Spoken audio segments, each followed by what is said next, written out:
And I believe that actually is being, I think I've read somewhere where that is being implemented, but that is a great idea. That's a great, dude. You don't share the really good ones. This is about being funny, okay? I'm stealing that. You didn't say to share my good ones. You said say a bad one. So 1 out of 1,000 ideas, do good. Buddy, Fantastic job. that's great. I don't even want to pitch mine now. You just need one. That's all it takes. Hello up there. It's Brad J. Lamb. You too can become a condo millionaire. The Todd Shapiro Show. Canada Laughs. Sirius XM 168. All right, Mr. Brad J. Lamb, Laura Silvitz co-hosting. How are you, buddy? Hey. How are things? Great. Great. You always got a bit of a. I'm always intimidated by you still, and it's been like I've known you for so long. He's wearing a beautiful suit. You shouldn't be intimidated. Thank you. You custom all your suits? Well, I'm 6'5". Cool. Laura, sorry, no I'm a flirting. girl. No flirting with the sponsors. Sorry. And so I can't buy clothes. I can buy jeans, but I can't buy clothes off the rack. I have to get them made. Always, like, were you all, even when maybe you couldn't afford to have done that? Yeah. Socks, really. Scotty Shallow, who worked. I love Scotty. A friend of mine works for me. He's like 5'9" and 150, and he can get, like, he's got a friend who owns a clothing company, Jay Lindbergh, I think it is. Sure. And he's got like 17 coats, jackets. Like he goes into sample sale, he gets them for $100. He gets a beautiful leather coat. He gets the samples because they fit him. It's unbelievable. I spend I'd spend $5,000 in a winter coat to get a cashmere winter coat. It's a nice coat, but if I could walk into Harry Rosen or something, I could get that for half. My boyfriend is 6'4". Yeah. So the 1 inch though I think makes a difference because you're seriously because it's taller. It is taller. It's funny you say that because I've met a lot of basketball players, right? Yeah. And like someone who's 6'8" is only 3 inches taller, right? So if you're 5'11", if you're 5'9" or 6'2" or 6 feet, it doesn't feel like that big a difference. But I'm telling you, 3 inches at 6'8" is a fucking big man. It's huge. It is. Everything's bigger. I don't think I've ever asked you this. Were you a big kid? Like, were you always tall? I was big till I was about 13, and then I wasn't the biggest kid anymore, and then I was massive at 19. I got really big. You just got big. I grew about 40 pounds of muscle from 19 to 20. Really? And I grew 5 inches. It's like all in your butt. Yeah. That's right. Me too. All my muscles there. Yeah. My 40 pounds is somewhere else, but Oh, shit. No. It's in your gut. His hair is so heavy. Oh, my hair is gross, actually. Lots of hair. Yeah. Lots of oil in that hair. It's true. This hair it needs to be fixed. But it's not about me. It's about Brad J. Lamb and Great Development Company. The Real Estate Board, the Toronto Real Estate Board, has released a report that Toronto will experience an increase of resale homes in 2017 from 10 to 16%, and that's basically going up to like $825,000, and that's over 110,000 homes which will switch. Do you agree with these predictions? I actually made that prediction 60 days before they did. You made the prediction on the show. Yeah, I did. We follow the numbers closer than they do. Like, I follow them daily, and I mean they report them, but I don't think they analyze them daily. We look at them every day. And unfortunately, prices are going much higher. Oh, it's good for you. Well, it's good for me because I own a lot of real estate, but it's also bad for me because, it is harder for people to buy, and so the volume. So there's not as much real estate to sell because people don't want to sell it. Where are they going to go? That's the concern around people. If they have a house, they're like, well, I can't find another house if I sell my house. So I don't want to go through that bidding process 20 times. So I'm going to stay in my house and renovate. So the volume of transactions is going to decrease. And I think you're going to see a lot more gentrification and renovation improvement, even in condos. I see people renovating condos and kitchens and staying or buying the suite next door. But the market is so tight, it's terrible for buyers. It's the worst I've ever seen in 28 years. Will the growth always be there, though, still? I mean, is there still enough that can afford it? I mean, is that part of it? Well, what we need is the city to get on board with massive, massive increases of density. It's not going to happen. It's a socialist government. There's a NIMBY-run government that's afraid of losing an election to a neighbor that says, I don't like high rises. The reality is, if you go and look at what Shanghai has turned into, it's You go on a train. My buddy showed me a video, actually. It's on a train, and it's like a city of buildings. Right. Like it was actually one of the I felt like I was in the future when I saw this video. It's really I just saw this recently. I've probably seen the same one. Yeah, they just go on a train. You just watch, and it's building after building after building, and for minutes and minutes on a high speed train, like a really fast train, Brad. Yeah. Well, Are they full? Yeah, The buildings? in Shanghai they are. Yeah, there's areas outside they've made new cities for the future that aren't full, but. Yeah, Shanghai is pretty full. The problem we have here is we have no transit system. Our premier shot the bed with her decision to not allow toll roads. It's the worst decision ever. And I think she shat on a lot of things, but It's that's the worst my opinion. decision ever. It's a horrible decision. Even And, Tory was finally like. yeah, the guy was bold fucking doing it, pissed man. off. He that was took balls to do that, political balls. He did it. It's the right thing to do.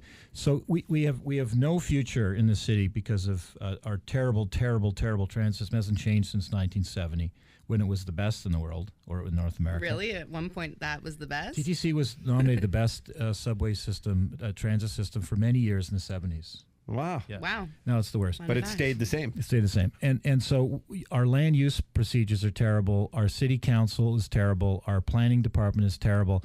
None of them see the future as it is unfolding very quickly. We're being left behind, and the future is very, very bleak for people that want to live in Toronto. Prices are just going higher and higher and higher and higher, and there's no relief. There's no relief because there's no new housing. What will that impact the rest of Canada? How will that impact it? Well, Hamilton is going to get a big boost in density. Kitchener-Waterloo will. The whole horseshoe that surrounds Toronto is going to get intensification. Lots of new houses where the houses could be, non-Greenbelt areas around Guelph and Kitchener-Waterloo. Stuff going in Grimsby too. I see. Like even yeah. Grimsby's a I'm hot looking spot. at Hamilton. It sounds fun. Sounds great. Hamilton's a great town. It's becoming. I don't want to say this because it insults Hamiltonians to make this comparison, because they are their own thing. But it's kind of the Brooklyn of New York. Right? I didn't realize it think was you're right. possible to insult a Hamiltonian, but No, they're very proud people. Believe me. Yeah, no. They get they shot on all support the their time. city. They really do. you know, it's funny. My buddy opened up a hat company. Yeah. That's strictly about like Steeltown and stuff, and the hats are like they can't order enough hats. It's just based on Hamilton, like you know those Toronto versus everybody shirts Yeah, went Sure. very. Like, he did sort of the same thing with a hat line, and you're right. It's amazing. I didn't realize that the pride in that town. Man, I'm telling you, it's a really solid town. It's a loyal town, and this is its decade. The next 10 years are going to be amazing for Hamilton. You mentioned these tolls, and I found the tolls a really interesting topic this day recently, actually, because the fight between governments, but B, it's anywhere else you go in the world, there's tolls. Like it's not even like it's a rarity to me. And is this something that you see happening, hopefully over time, maybe with a change of governments one day? Why does it need to happen? And could it happen in other parts of Canada as well? Well, there's so many reasons why tolls make sense. So what's happening here is Kathleen Wynne is the most unpopular she's been since she got elected. She's terrified she's going to lose the next election, which is like a year and a half away or something. It's 2018. So the 905 gets the premier. It's very, very important in Ontario politics to get the 905. And people who drive cars are so fucking selfish that they think the world revolves around them, and they don't want to sacrifice or pay for it. Driving a car should not be a right; it should be a privilege. You should have to pay through the nose. And I have lots of cars, and I don't drive them, but I drive them rarely. But the reality is toll roads are going to discourage people from driving. There's going to be great revenue that they can borrow against. If you have a revenue source of, say, $300 million, you can borrow $3 billion, and you can build $3 billion worth of subways right away, right? You can finance that. You can sell that to investors. We should be thinking about selling our subway system extensions, like in Japan, in Tokyo, for instance. There's 4 or 5 different suppliers of trains and subways out of Tokyo. They're all privately owned. It's a business to them, so they get it done, and they make money down there. They take the risk. As long, and they also stipulated the price for the ride. So the government stipulated the price for the ride. They stipulated what they needed, and they went out and bought it by hiring a third-party financial institution. They got it built, and they now own that infrastructure. And they charged the people in Tokyo, Tokians, or whatever they're called, whatever the fare was that the government set down, and it works. And they got it done in 2.5 years. This decision is going to set the city back. First of all, we have to get her out of power. We have to get this woman out of power. She's ruining the OMB I talked about before, where she's not staffing it, and it takes forever to get a property in front of the Ontario Municipal Board. Now it's a nightmare. It's funny. That's what, not to compare, but Trump is making sure that things are expedited so business can get done. That's I think one. Yeah, red tape. Yeah. I hate that word, but for lack of a better word, it's ridiculous. And this idea that so first of all, this government set this up.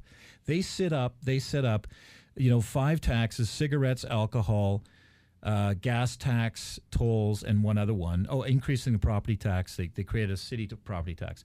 These were created by the provincial government. This government that's essentially in power, the Liberal government, set this up so our city, Toronto, could have taxation powers to improve our infrastructure. She had a veto right. The premier had a veto right over something, but all of these options for raising money were put forward and agreed to by the provincial government, and she's vetoing something they already said we could do. It's bullshit, and it's terrible. And we honestly, as citizens of this city, we should be doing something about this. We should be outraged. I would imagine too. Environmentally, it's much better. Cars are terrible. Airplanes and cars, two things that are killing the world. Mm-hmm. Airplanes also, and cars. I feel like it's way too easy to get a license because people are getting licenses at 16, but I feel like people forget that when they're driving like a couple tons of machinery, Yeah. Yep. And I'm just saying for the danger aspect. I think it's dangerous. You know what? We should make getting a driver's license harder, and driver's licenses are a lot harder to get anyways. You have staged licenses now, but we should be making driving harder for sure. Cars should be more expensive. Insurance should be more expensive. We should be charging massive gas taxes, and those gas taxes, all of them, 100%, should be forced by law to go into transit. So we have transit that we don't have to get in a car, that we can take or a subway or a streetcar. What about in a city like Calgary, where it's a little more rural, a little more isolated, and you got to go travel to work and stuff? Is it approached differently at that point? Well, it's the same thing. If a city is going to survive in the next 100 years, they're going to have to get with this issue of global warming and intensifying the course. By the way, Calgary, their mayor is a very, very, very forward-thinking mayor. It's a young man, as mayors go, but he's incredibly smart, and he is getting the city intensified, and he's using his political heft to get it done. So there's problems there. The city sprawls for long ways, and they're doing something about that. They're creating areas where you can't build, like any city should. All cities should create belts around the city to hold in people and make it very unpopular or unattractive, let's say, to drive a car. How do you feel about like car shares, like auto share, car to go? I think they're great. I think they're amazing. Yeah. Fantastic stuff. We should be having more of those. Electric cars would be great too. If we electric cars in the street instead of gas cars, depending on where, of course, the car is operating, because if they plug in and you're burning coal, it's not great. But let's assume you're using something that's somewhat green in the generation of hydro or electricity. Having robot-driven cars would be a huge solution.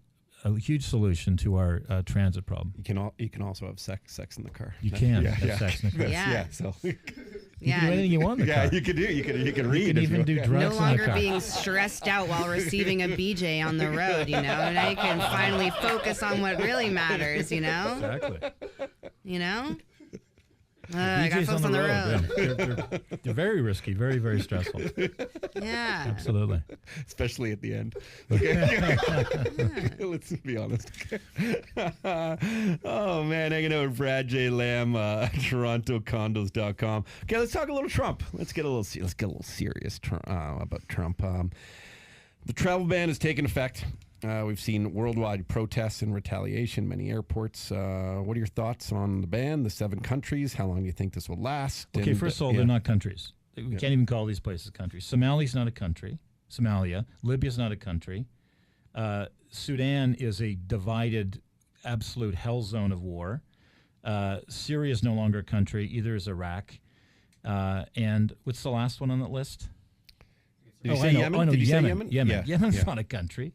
Yemen is the most dangerous place on the earth, man. It's all it is there's one side of it that's remotely safe if you have bodyguards, but the other side of Yemen is just terrorist camps and training camps. Listen, here's the thing. It's terrible if good, solid people are being prevented from getting out of those countries into a safe place, providing the country that's giving them asylum wants to let people in. That's a bad thing. But there's nothing wrong. All of these countries have been identified as like I said, they're not countries, they're war zones or terrorist hotspots. There's not even a government in Somali, by the way. It's a bunch of warlords. So what this is... Declared, by the way, terrorist hotspots by the Obama administration. Of course.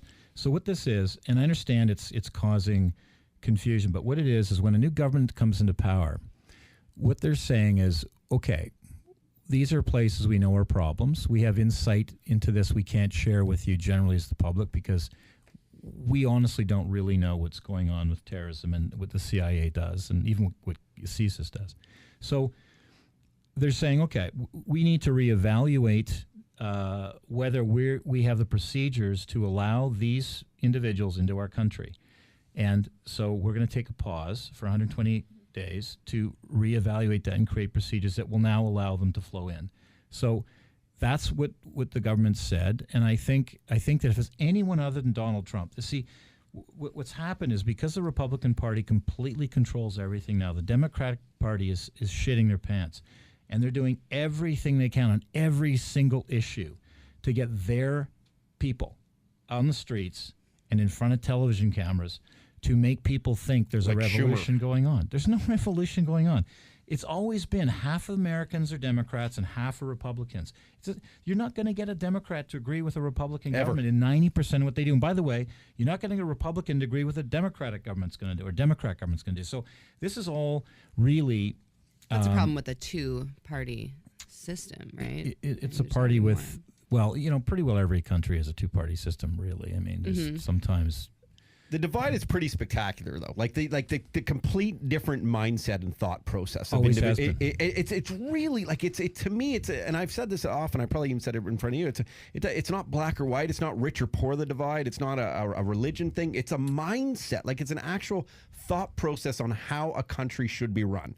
And because there's people of all walks of life who support one or the other, well,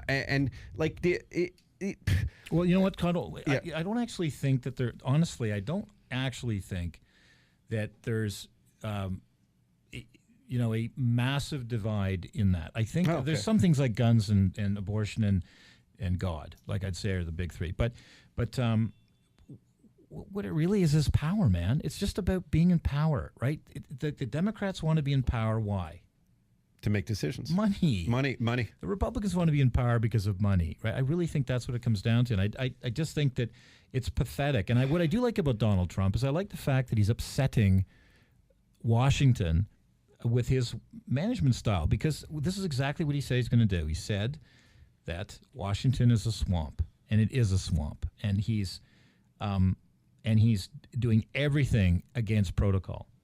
And it's fucking people up. I said on this program that love or hate his policies, you have to respect the fact that there's a politician who said he was doing what he said he was going to do, and he got voted in under these things. Yeah. So I mean, there has to be I can't imagine being in opposition of something and really truly not agreeing with it. But like the respect and agreeing, they have to be looked at differently. And that's my fear with the fear mongering that's going on, I believe, on the sort of the leftist side. Yeah. Is that they're creating such havoc right now. Like, give it some time. And I know it's sensitive issues, Muslim ban, and it's not technically a Muslim ban. It is a country ban if they're countries. But I mean, the sensitivities of it are being overblown to creating such havoc. And that is, I actually think, a shame, as opposed to trying to figure out what actually is the bigger term plan here. Is it possible, Brad? Do you think that people can start to kind of have a little bit more of a rational thought here? Well, I think, by the way, it is a Muslim ban. Is it a Muslim ban? Yeah, it's definitely a Muslim ban, yeah. Okay, I only read stats. I'm not one way or the other. Like, listen, they were denying people who have had green cards since since the 80s. All I know is I read a stat in the Obama administration. They only let in 59 Christians from one certain country where there were tons of Muslims. So there are Christians and Muslims all coming. But there, yeah, it is.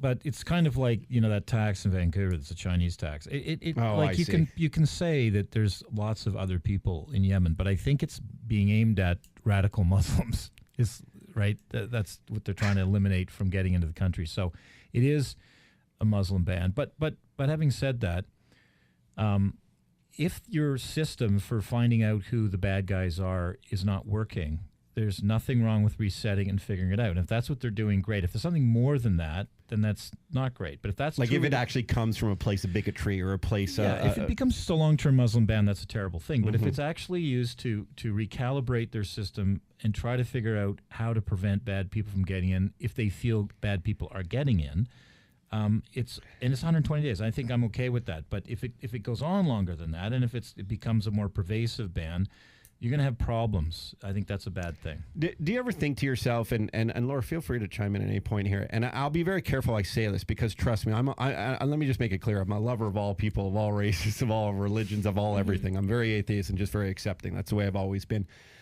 I sometimes get very confused, Brad, I'd love your take on this, about the protesters that are protesting things I feel like they don't know a lot about. And I also wonder that if they're protesting this, if there's people protesting this ban coming in, where are the protests about child hunger, about the fact that almost 1 billion people in this world make less than $1.90 a day? Where are the protests on a human level, that the shit is going down all the time? Like, why is it only a protest now? Because it feels like it affects their little circle. And should we maybe be looking at the world more as a whole as opposed to just these isolated incidents? Yeah, well, I think mostly this is party politics. I think that the Democratic Party is getting their people through Twitter and Facebook and any other social media, and just boots on the ground, getting people out for the television cameras to ruin the reputation of this government. I think that's actually what they're trying to do. And by the way, the Republicans did it to Obama for 8 years. I don't know if you remember this, when the government had to shut down because the idiots in the Congress and the Senate, the Republicans, would not pass a budget, and they had to actually they couldn't write checks. The government ran out of money. You remember I didn't that? know. I don't remember that. It was when like, was that? it was 8 years ago? It was like 3 years ago. Oh, It was absolutely a fiscal disaster because the Democrats lost control. Obama had it for 2 years and he lost it for 6 years. He lost control of his Congress and his Senate, and he had no power, zippo, except his ability to veto and to do presidential edicts. Right. So, this is what politicians do to each other in the United States, and I honestly think. But on the other hand, I'll say this: I think that nobody knows anything. I've said that before. No one knows. And I think that people go out, they get all whipped up. But it drives you shape. fucking nuts, doesn't it? Yeah, well, it does. I listen to because I'll hear someone being interviewed and I'll be like, what are you talking about? Like, you don't have any concept of anything. And you're upset about, what the fuck you upset about? It's always so, I don't know. It's almost brainwashing, whether it's good or bad brainwashing. It's like they're just sort of doing what their Facebook friends are doing. They're getting on a call, and one way or the other. I think that people are I don't think they're educated enough in history, and I don't think they're knowledgeable enough about what really is going on with current events, and I don't think they really know about international affairs. I think they're way too influenced by people who are tweeting and posting things on Instagram that are not vetted in fact or edited in, and I don't think. And I think that's a very dangerous thing. So I think it's very easy to get people out to things that you can get them riled up about. Oh my God, Donald Trump is a racist, and then if you hear that enough times, you're like, well, Donald Trump's a racist. Yeah. You heard that. Everyone. He must be right. So, I think that's a problem, and that people get whipped up into shape and they go out and they don't fully understand. I mean, it's funny because if you go on YouTube and you listen to a lot of rants. There's this really funny one about a black gentleman and a black boy. And black boy is a Republican Trump supporter, and the other guy is not. He's a Democrat supporter. And he's yelling at this boy, shame on you, Republican. Donald Trump's wife is an illegal alien, and she should be shipped out. He goes, no, she's a citizen of the United States. that she's not. No, she's an illegal alien. She's from. He names some country that's she's not from. She's from Slovenia. Okay. And it's like, dude, you're so fucking stupid. But that's the problem that you get a bit of the information and you think you have the answer, but you don't have all of the information.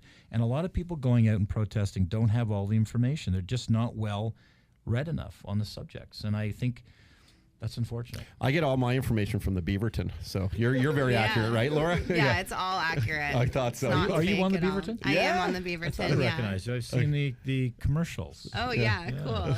Yeah, Laura's doing Yeah. great. One of the correspondents. That's not all. That's real news, right? Yeah, it's real Thought news. so. We Okay. have a Real Toronto fake housing news. community sketch as well that you love, I'm sure. You're not sketching me, are Oh, you? no. Please It's about don't. getting slumlords, better slums. Better, Be- we need better okay. slums. Yeah. You know, it's going to get to a point where people are going to watch the Beaverton because of the high quality production value, and then Yeah, go 4K. Yeah, and then it's in 4K. Yeah, it's in 4K. And then that's gonna be like someone is gonna quote that as being real news. That's the problem. with It's this. happened. It's It's all- happened. People it is. Wow. mistake the website sometimes as real news. I love those people on my Facebook that are like, I can't believe this. Avocados cause cancer. And it's like, that's fake. That's from the Onion News That's Network. amazing. Or whatnot. Brad, more importantly than all of this is the big game Sunday. Yeah. There's a real What's big the game? It's the International Tiddlywinks Oh, competition. yeah. People got to explain. Yeah, who's playing in that? Who's Red playing and in the red, Tiddly? red, Red fighting and blue. Red and blue. Oh, man. Go red. So they're gonna win. Put all my money on red. Okay. I literally don't know who's playing Put in your money on blue. Put your money, Put your money on the blue. Patriots. Yeah. Yeah, Patriots. It is vote. red and blue. It's, Yeah. it's Atlanta and Yeah. the New England Patriots. That's lucky. Red and blue. I literally every year am the person that walks into Super Bowl parties because I like a good, 7-layer dip. And as soon as I walk in, I'm always like, so who's playing? And everyone's like, ha ha ha, Laura, you're hilarious. And I'm like, I never know who's playing. I just heard Patriots and what's the red one? The Falcons. Falcons. The Yeah. Falcons. Atlanta Falcons. So yeah. Patriots got this. Yeah, I think so. Yeah. What? I don't even know what the over under is. Do you? It's going to be close Yeah. because Atlanta had a good year, and they're. I don't know. I just think the Patriots are the class of the league, and they have a great quarter. I'm a big fan of Tom Brady. I think he's a. I mean, I like him because he was undrafted. And have you ever seen his tryout video of where I've seen it several times. You can They see make it on YouTube. audition tapes for football They do. players? They What? do. Song and dance Really? routines and stuff like that. Anyway, they showed him sprinting, in the 40-yard. Yeah. It's fucking sad. Oh, he couldn't do it. Oh, he's pigeon-toed and he can't run very well. He was an awkward, skinny guy. He was, but he just he grew with the game, right? He became a phenomenal football player. So I'll never forget. It changed my outlook on all of football. About a decade ago, I saw him on Letterman, and Letterman started to talk about the play calls and the mind that you have to be a quarterback and to understand it and memorize it and everything. You're literally you have to be like a mathematician. Like it's a brilliant. It changed my outlook on all that and how everything is so calculated and by the inch and by the play. That part of the game is brilliant more than Yeah, just how like much air is in the ball? You know? Yeah, that's important. You know what's interesting about being a quarterback is and this is why it's absolutely the most important position in all sports, because if you have a team lose their starting quarterback, they suck. Although Dallas did well this year, but that was the exception. he was a Tom Brady in the waiting, because by the way, when Tony Eason, was it Tony Eason or no? It was the guy that Brady replaced was I forget his name. Anyway, he went down with a knee injury, and Brady took over with like a few games left, and he won the Super Bowl that year. So there's a couple of gems in the waiting, Well, like he was Luck and Manning and like that type of stuff. Occasionally, but if Brady went down, this team would have no chance of winning anything, right? Yeah, So it is. It's No, amazing. They make the Are difference. one of the Manning twins playing They're this not- year? No. No, one is retired, and the other one didn't make it this year. Oh. He got so lucky man. that one year too. I still can't believe Eli won a Super Bowl. That's Against it. the Patriots. Yeah, against the Patriots. Twice, no? Was it Did he twice? win two? Against Yeah, I Patriots? feel I like should the know this. Patriots are He's in won it two. all the time. He's won two. He's so awkward. They are in it a lot. They are, right? Yeah. Are they Yeah. the best team ever? Yeah, it's Tom Brady. The guy is he's Married a to winner. Giselle. I know. I know about his personal Speaking life. of pigeon toad. Yeah, speaking of pigeon toed, Giselle. Brad, man, always great hanging out with you. I really do. I really appreciate you being the dragon of this show and giving us your expertise. No, it's a good thing. And we didn't have time to pitch ideas, but it's too bad because do we have a minute to pitch an idea? We have a minute to pitch an idea. Laura, do you have an idea you want to pitch to Brad? I have an idea. Okay, Brad. play the ID. Play the ID, Bilal. Yeah, let's play this. Okay, I'm gonna. Would Brad invest in this? We just make it very radio. great. We make it. I love it. Okay, here's the pitch. Okay. It's called Camel No. It is to prevent camel toes. Camel no. Camel no. And how's it work? And what it is, I can't figure out. The designs are either an insert, Yeah. like sort of like a pad perhaps, Yeah. or an actual underwear designed that it's going to be mega uncomfortable, but it's going to be like hard, Yeah. like in the crotch area, so that no material can get in or bunch up. Do you find that's really that big of a problem? Camel toe?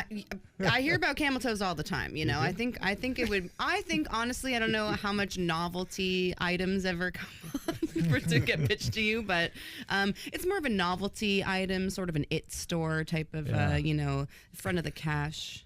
I'm going to veto it because Todd, Yeah. you like camel toe. don't I you? am a fan of the camel You toe. are a fan. It's advertising. I mean, think let's be guys- honest. I think guys kind of like camel toe, so I'm going to veto that idea. Girl, see, we don't like it because it's like there's nothing left to the imagination yet. I guess then we wear yoga pants so you can see inside our assholes. But I think that's why guys like camel toe. oh It's yeah, true. because you could. Well, that makes sense. Yeah. It's, I mean, I get it. Okay, so you veto it. Bilal, 'Cause do I you was like going to camel ask for toe? $2 Do you million. like a camel toe? 50-50. 50-50 on the camel toe? All right. I just thought it would be that's Do you, like do you all, actually know what a camel toe is? and you have it's seen not in the one desert. before. It's not in the desert. It's Yeah. an ice cream flavor. That is at Baskin Robbins now, actually. Camel toe? It's so good. An ice cream flavor called camel. It's got bunches of chocolate clusters. No, that's the hungry butt. That's different. Okay. My pitch to you. Do you have one? Oh no. Okay. So basically, Uber's changed how we take cars. So I just paid for my parking in my dad's condo, and it was about like $2,000 a year, which is like an insane amount of money for a car. But I don't drive my car to work because it's too expensive to park here.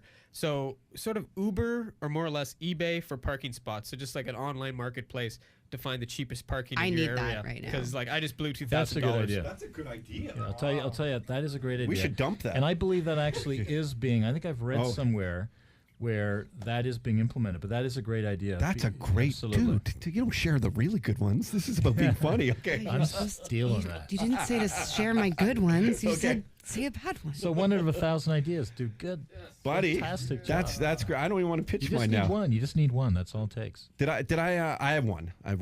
I forget if I pitched it to you though, but I was dropped in my head a lot as a kid. Did I pitch the airplane one to you about parachutes? No. Okay. Great idea though. I can't wait. Parachute recycling program. So you go on the plane, everyone has the option to get a parachute that you throw on. Yeah. And you put it on, and then you can go, and then after you leave it at a station, and then someone else. So it's like a rental fee for a Yeah. parachute. You know, and if you want to buy your own one, you can. And I know that I've read up on this that the chances of surviving even with a parachute are slim to none. But if it gave me more of an option and more security, why not? Why not have a parachute rental program going They on? don't have planes? parachutes on airplanes? No, they don't. Actually, you know what? That's a fantastic idea. And the thing is, you have zero chance of living if there's a crash. I mean, it's essentially zero, especially in the ocean. No one ever lives in except ocean is a terrifying place. Sully Sullenberger thing. But other than that, no one's ever survived. Well, there's been a couple, but by and large, you die when you hit the ocean, and by and large, you die when you hit the ground. But often there's pieces that rip off of the fuselage, and you're belted in, right? If you unbelted yourself and got sucked out, and you could pull your parachute, there's a shot. I like that idea. Let's talk about that one. I'm saying, and that's The airlines probably won't let you do it because it's kind of like we may crash. So I don't think they want you to ever even think about the option of crashing. If they tell me about the oxygen mask every day, every time I fly. Yeah, but that's not about crashing. That's just about keeping you in oxygen when there's no oxygen so high up in the atmosphere. Well, I love that idea. I think we that's, do it, or we I do think it it's great. outside just before you come in, or a park and fly or something. What about just selling parachutes, finding a way of making them really lightweight and cheap, and selling to people in carry-on bags? They can't stop from carrying on a parachute in flight, I don't think. Let's right? do it. No. So just sell them to people. Say, hey, be safe. Have a Well, parachute. they had something that they made for after 9/11 where they gave high office tower workers interesting. parachutes. That's a great idea. Because Wow. if that would say it would have maybe perhaps saved a lot of lives. Would have saved lives for sure. Yeah. That's that's Just a terrible documentary I've seen with her. Sorry to be such No, a downer. no, people. you know? And my only other idea, Brad, if I didn't know you'd like that one so much, but I was going to say let's just do a parachute for the plane. Oh yeah, just one big one. You know what? There is also Okay. an airplane that comes with a parachute. There is. See, that's the plane I want to fly on. It's like Yeah. a small airplane. Okay. I mean, the parachute small, for a like- big jet would be massive. Yeah, It's like a The size of your hand. 4 or 5 seater. No, it's like a 4 or 5 seater, and it's a prop plane. And I've seen it advertised that you can if the engine goes, you can go down. Wow. parachute. Yes. I always want to go on the slide. Okay. You know, it's like in the event of a crash, it's like, can't we just do that now for fun? Okay. Just before you It does take look off. fun. I know. It does look fun. Not in the winter. No. Like when no. you land, when you take from Toronto and then you go and land in Mexico or wherever you're traveling. Yeah. And you land on the runway and you walk out on the runway. I love that. And you feel The the feeling of heat? Yeah. the smell of fresh air. And then they let you slide off, but like with a slip and slide with water. Yeah, right into the ocean. Yeah. Just a water Sorry, slide. Brad. So two good ideas. That's, Well, we're being educated by you at least a half an hour a week. So thank you. We're becoming brighter. Brad J. Lamb, check him out at torontocondos.com. I always say don't let the website name fool you. The Todd Shapiro Show. Hey, thanks for watching that video. You can subscribe over there, or you can watch another video over here. And I think this is the Daniel Bryan yes chant. So what the hell? Yes, yes, Todd Shapiro Show. Daniel Bryan can't wrestle anymore. It's a very sad story.